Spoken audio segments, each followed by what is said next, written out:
ବାଲେଶ୍ୱରରେ ଉତ୍ସବ ଉତ୍ତର ଓଡ଼ିଶାର ଦ୍ୱିତୀୟ ସଂସ୍କରଣ ବନ୍ୟାଢ୍ୟ ପରିବେଶ ମଧ୍ୟରେ ଉଦ୍ଘାଟିତ। 8 ଦିନ ଧରି ଚାଲିବ ଉତ୍ତର ଓଡ଼ିଶାର କଳା ଓ ସଂସ୍କୃତି ସମ୍ବଳିତ ମେଳା ଏବଂ ଉତ୍ସବ।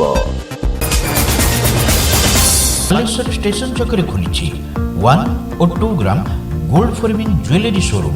ଆଜି ହିଁ ଆସନ୍ତୁ ଆଉ ବାଛି ନିଅନ୍ତୁ ଆପଣଙ୍କ ମନପସନ୍ଦର ଗହଣା। SJ ଜୁଏଲ୍ସ, ସମାଜ ଅଫିସ ତଳମଙ୍ଗଳା, ଷ୍ଟେସନ ଛକ, ବାଲେଶ୍ୱର।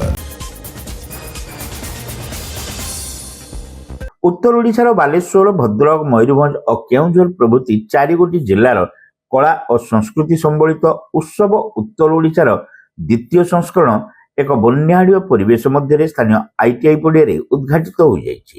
କମିଟିର ସଭାପତି ରିତିକ ଜୀଙ୍କ ପୌରୋହିତ୍ୟରେ ଆୟୋଜିତ ଉଦ୍ଘାଟନୀ କାର୍ଯ୍ୟକ୍ରମରେ ମୁଖ୍ୟ ଅତିଥି ଭାବେ ବାସୁଦେବପୁର ବିଧାୟକ ଅଶୋକ ଦାସ ଯୋଗଦେଇ ଉତ୍ତର ଓଡ଼ିଶାର 4ଗୋଟି ଜିଲ୍ଲାର ଐତିହ୍ୟ, ସଂସ୍କୃତି ଏବଂ ପରମ୍ପରାକୁ ପ୍ରୋତ୍ସାହନ ଦେବା ଉଦ୍ଦେଶ୍ୟରେ ଅନୁଷ୍ଠିତ ଉତ୍ସବ ବେଶ ସ୍ୱାଗତଯୋଗ୍ୟ ପଦକ୍ଷେପ ବୋଲି ମତ ପ୍ରକାଶ କରିଥିଲେ।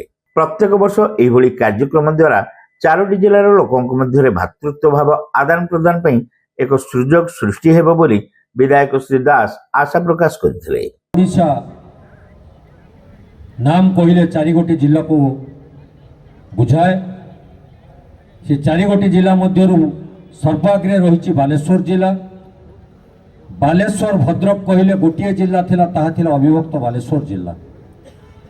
ସମୟାନୁକ୍ରମେ କ୍ରମଶଃ ତାହା 2 ଭାଗରେ ପରିଣତ ହୋଇ ଗୋଟେ ଭଦ୍ରକ ଜିଲ୍ଲା ଏବଂ ଗୋଟେ ବାଲେଶ୍ୱର ଜିଲ୍ଲାରେ ପରିଣତ ହେଲା। ତତ୍ସଙ୍ଗେ ସଙ୍ଗେ ଉତ୍ତର ଓଡ଼ିଶା ସାଙ୍ଗରେ ଯେଉଁ ଆଉ 2ଟି ଜିଲ୍ଲା ରହିଲା, ସିଏ ହେଉଛି ପାଖ ପଡ଼ିଶା ମୟୂରଭଞ୍ଜ ଏବଂ କେନ୍ଦୁଝର ଜିଲ୍ଲା। ପ୍ରତ୍ୟେକ ମାଟି, ପ୍ରତ୍ୟେକ ଅଞ୍ଚଳର କିଛି ନା କିଛି ଐତିହ୍ୟ, ପରମ୍ପରା, କଳା, ସଂସ୍କୃତି ରହିଛି। ଏ ଯେଉଁ କଳା, ଐତିହ୍ୟ, ସଂସ୍କୃତି, ପରମ୍ପରାକୁ ବଜାୟ ରଖିବା ପାଇଁ ଯେଉଁ ପ୍ରୟାସ, ତାର ନାମ ହେଉଛି ମହୋତ୍ସବ ଏବଂ ସେହି ମହୋତ୍ସବ ହେଉଛି ଉତ୍ସବ ଉତ୍ତର ଓଡ଼ିଶା। ପୂର୍ବତନ ବିଧାୟକ ସୁଦର୍ଶନ ଜେନା ମୁଖ୍ୟ ବକ୍ତା ଓ ପୂର୍ବତନ ବିଧାୟକ ସୁଧାଂଶୁ ଶେଖର ପରିଡ଼ା ଏଥିରେ ସମ୍ମାନିତ ଅତିଥି ଭାବେ ଯୋଗ ଦେଇଥିବା ବେଳେ କମିଟିର ଉପଦେଷ୍ଟା ଉମାକାନ୍ତ ମହାପାତ୍ର ଓ ସାଧାରଣ ସମ୍ପାଦକ ସତ୍ୟରଞ୍ଜନ ଦାସ ମଞ୍ଚାସୀନ ହୋଇ ବକ୍ତବ୍ୟ ପ୍ରଦାନ କରିଥିଲେ। ବାଲେଶ୍ୱର ମାଟି ତାର ଇତିହାସ କହେ, ଜାତିର ପିତା ମହାତ୍ମା ଗାନ୍ଧୀଙ୍କର ଲବଣ ସତ୍ୟାଗ୍ରହ ଆଜି ବି ବିଦ୍ୟମାନ ଇଞ୍ଚୁରି ତାର ଲୋକ ସାକ୍ଷୀ। ବାଲେଶ୍ୱର ମାଟି ସୁବର୍ଣ୍ଣରେଖା ନଦୀ ପାଖରେ କବି ଦୀନକୃଷ୍ଣ ଦାସ ଯିଏକି ବହୁ କବିତା ଲେଖିଛନ୍ତି। ବାଲେଶ୍ୱର ମାଟି ଦୁର୍ଦ୍ଦଶ ବ୍ରିଟିଶ ବିରୁଦ୍ଧରେ ଯେ ଲଢ଼େଇ କରିବା ପାଇଁ ସୁଦୂର କଲିକତାରୁ ଆସି ଭାଗବତୀ ଭଳି ବିପ୍ଳବୀ ସେ ମଧ୍ୟ ଏଠି ମଧ୍ୟ ବଳିଦାନ ଦେଇଛନ୍ତି। ବାଲେଶ୍ୱର ମାଟିରୁ ପ୍ରଥମ ସ୍ୱାଧୀନତା ସଂଗ୍ରାମ ରାଜଗୁରୁଙ୍କୁ ଖୋର୍ଦ୍ଧାରୁ ଆଣି ଏହି ବାଲେଶ୍ୱର ମାଟି ଚଷାଖୋଲ ପଞ୍ଚାୟତର ମେଦିନୀପୁର ଯୋଉଟାକି ଆଜି ପର୍ଯ୍ୟନ୍ତ ପିଲାମାନେ ପାଠ ପଢୁଛନ୍ତି, ସେଠାରୁ ନେଇ ବହୁତ ଦୂର ବାଲେଶ୍ୱରର ମେଦିନୀପୁର ବାଘ କୁଣ୍ଡଳ ନାଳ ବଡ଼ ଗଛରେ ବାନ୍ଧି କରିଲେ କୋଇ ଫଳ, ଆଜି ବି ସେଇ ଇତିହାସ ପିଲାମାନେ ପାଠ ପଢୁଛନ୍ତି। ତାର ପ୍ରତିପାଦନ କରିବାରେ ହୁଏତ ଟିକେ ବିଳମ୍ବ ହୋଇପାରେ, କିନ୍ତୁ ଆମେ ସଫଳ ନିଶ୍ଚିତ ଭାବରେ ହେବୁ। ଯେଉଁ କଥାଟି ସଞ୍ଜୁ ଭାଇ କହିସାରିଲେଣି, ବିଶେଷ କରି ଏ ଫକୀରମୋହନଙ୍କର ମାଟି, ଯେଉଁ ଫକୀରମୋହନ ଏ ଓଡ଼ିଆ ଭାଷା ସାହିତ୍ୟକୁ ଆଗକୁ ନେଇଛନ୍ତି, ଯେଉଁ ଫକୀରମୋହନଙ୍କ ପାଇଁ ଆମେ ଗର୍ବିତ, ଯେଉଁ ଫକୀରମୋହନଙ୍କ ପାଇଁ ଓଡ଼ିଶା ପ୍ରଦେଶ ଏକ ସ୍ୱତନ୍ତ୍ର ଭାଷାଭିତ୍ତିକ ପ୍ରଦେଶ ଭାବରେ ମାନ୍ୟତା ପାଇଥିଲା, ତାଙ୍କରି ସୁଦାୟତ ହିସାବରେ ମୁଁ ଏତିକି ଅନୁରୋଧ କରିବି, ଆମେ ଆଜି ଦିନରେ ପୁସ୍ତକଠୁ ବହୁତ ଦୂରକୁ ଚାଲି ଯାଉଛୁ, ବହି ପଢ଼ୁନାହୁଁ। ସବୁବେଳେ ଆମେ ଅଧିକାଂଶ ସମୟ ଛୋଟ ପିଲାଠୁ ବୁଢ଼ାବୁଢ଼ୀ ପର୍ଯ୍ୟନ୍ତ ମୋବାଇଲ ଟିଭିରେ ଯେଭଳି ଭାବରେ ମଜ୍ଜିତ ହେଉଛି, ଏହା ନିଶ୍ଚିତ ଭାବରେ ଆଗାମୀ ଦିନ ପାଇଁ ଏକ ସତର୍କ ଘଣ୍ଟି। ଆମେ ନିଶ୍ଚିତ ଭାବରେ ବିପଦ ଭିତରକୁ ଯିବୁ। ଅନ୍ୟତମ ଉପଦେଷ୍ଟା ସଞ୍ଜୀବ ଗିରି ଏଥିରେ ମଞ୍ଚ ଆହ୍ୱାନ କରିଥିବା ବେଳେ ସାଂସ୍କୃତିକ ସମ୍ପାଦକ ଧୀରେନ ନାୟକ ଶେଷରେ ସମସ୍ତଙ୍କୁ ଧନ୍ୟବାଦ ଅର୍ପଣ କରିଥିଲେ। ଉତ୍ସବ ଉତ୍ତର ଓଡ଼ିଶା ଏକ ଅଭିନବ ପ୍ରୟାସ ଥିଲା। ଗତ ବର୍ଷ ଆମେ କିଛି ବନ୍ଧୁ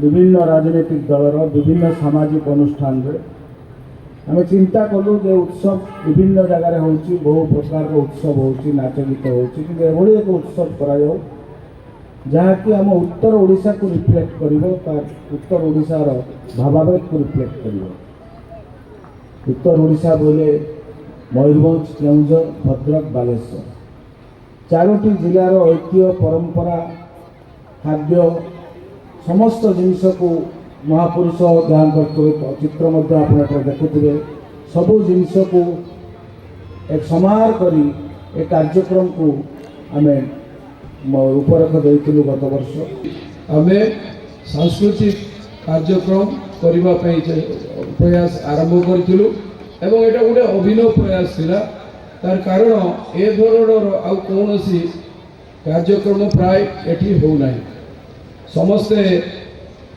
मेला करूचंती नवेम्बर मासर बालेश्वर रे मेला आरंभ हुए एवं जनवरी मास शेष पर्यंत प्राय प्रत्येक दिन मेला विभिन्न पड़िया रे रहिता है ए मेलार विशेषत्व हूँ आमे उत्तर ओडिशार समस्त जिला को लेकर उत्तर ओडिशार जो सांस्कृतिक विरासत अच्छी ताकू उजागर करने एवं लोक मान पाखे जो प्रतिभा अच्छी ताकू आगू को आने ए प्रयास कमिटीर दिवंगत सदस्य स्वर्गत विकास दास सुपुत्र समेत विश्वकप विजेता दृष्टिबाधित क्रिकेट खेलाड़ी को एही अवसर में संबर्धित करा सभा पर हॉलीवुड कंठशिल्पी आशुतोष महांती चित्ताकर्षक संगीत कार्यक्रम परिवेषण करथिले। सेंटगन college of nursing and paramedicals रे एडमिशन चलीछि बीएससी नर्सिंग जीएनएम कोर्स पई जोगाजोग करंतु सेंटगन college of nursing and paramedicals mission compound Baleshwar.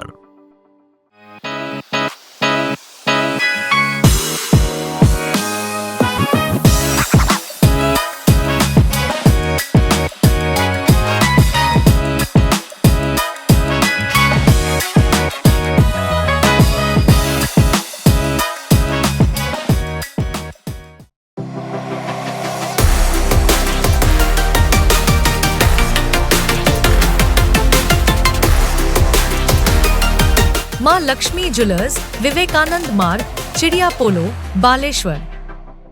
Welcome to Pratiksha Fertility and IVF Clinic Baleshwar. With state-of-the-art facilities and cutting-edge equipment, we provide the highest standard of fertility care. Pratiksha Fertility and IVF Clinic Baleshwar. Pipe किनिबा पूर्वरु pipe रो पारिबा पणिया उपरे प्रत्येक प्रश्नर उत्तर आमे दबु। पानीर प्रखर जेते तीव्र हो अबा पानीर शिखर जेते उच्च हो एमके प्लास्ट कंपनी रे निर्मित एमकेपी ब्रांड रो सुदृढ़ एवं दीर्घस्थायी पीवीसी एंड एचडीपीई पाइप्स सर्वदा नंबर 1। सर्वनिम्न मूल्य रे सर्वोत्तम पाइप किनिबा पई जोगाजोग करंतु। MK plast private limited, Ramdaspur industrial estate, Gorisahi, Cuttack district. Pin 754006। Call करंतु 8637278439 किंबा ईमेल करंतु admin@mkplast.in।